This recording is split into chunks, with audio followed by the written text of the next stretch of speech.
Muy buenos jóvenes, el día de hoy vamos a hablar sobre las cartas de control para atributos.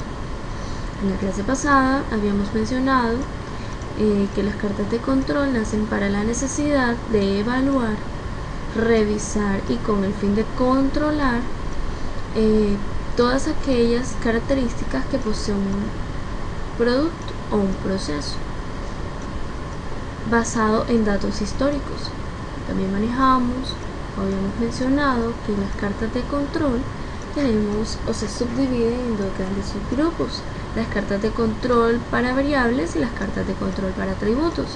Las cartas de control para variables son aquellas que utilizan los datos de las mediciones de las características de un producto que se obtienen mediante un sistema de medición, como por ejemplo el peso, la durabilidad, el volumen, la longitud, entre otros.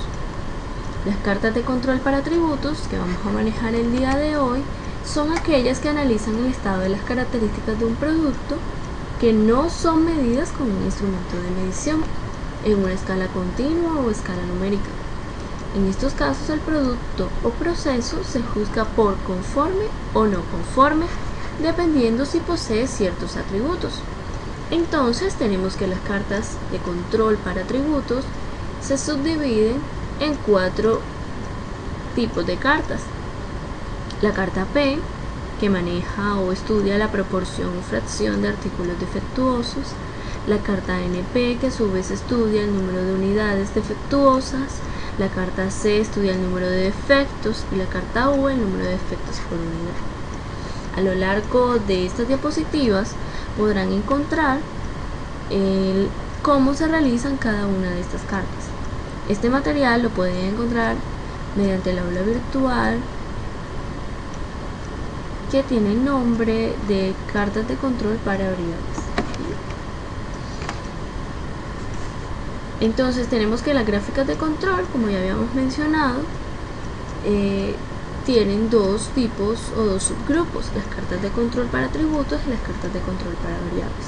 Las cartas de control para variables ya estudiadas anteriormente, y las cartas de control para atributos que se subdividen en dos subgrupos: las piezas defectuosas y defectos por pieza. Entonces, dentro de las cartas de control para atributos tenemos aquellas que estudian las piezas defectuosas, y entre esas están las categorías de la gráfica P y la gráfica NP. Y tenemos los defectos por pieza, que estudian la gráfica U y la gráfica C. Tenemos nuestra primera carta a evaluar, es la carta P. Dice la carta P que muestra las variaciones en la fracción de artículos defectuosos por muestra o subgrupo. Es ampliamente utilizada para evaluar el desempeño de los procesos.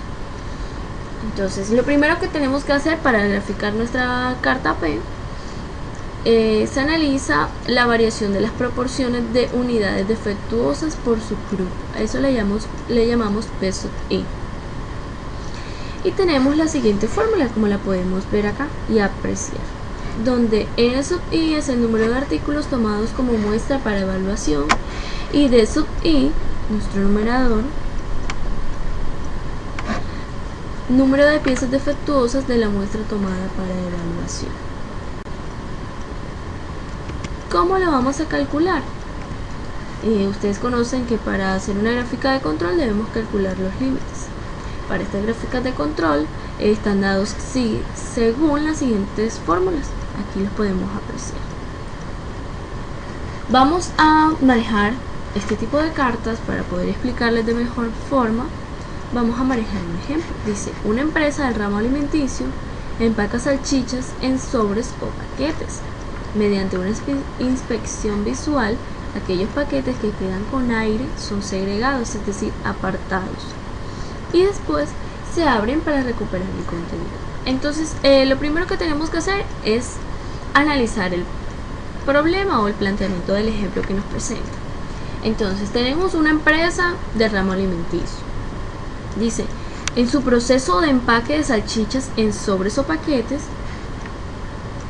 ellos realizan una inspección visual y notan mediante esa inspección visual aquellos productos no conformes. Entonces estamos hablando que los productos no conformes son aquellos que quedan con aire, es decir, esos paquetes que quedan con aire. ¿Qué van a hacer con esos paquetes? Los apartan. Y luego de que los apartan, los abren para recuperar el contenido. Entonces en la siguiente tabla vemos la tabulación. Tenemos acá los subgrupos, es decir, la muestra que tomamos. Nuestra primera muestra dice que fue de 595 paquetes.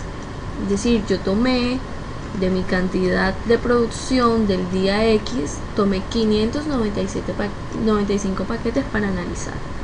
Y de esos 595 paquetes, tuve 15 paquetes con aire. Y así para mis siguientes muestras.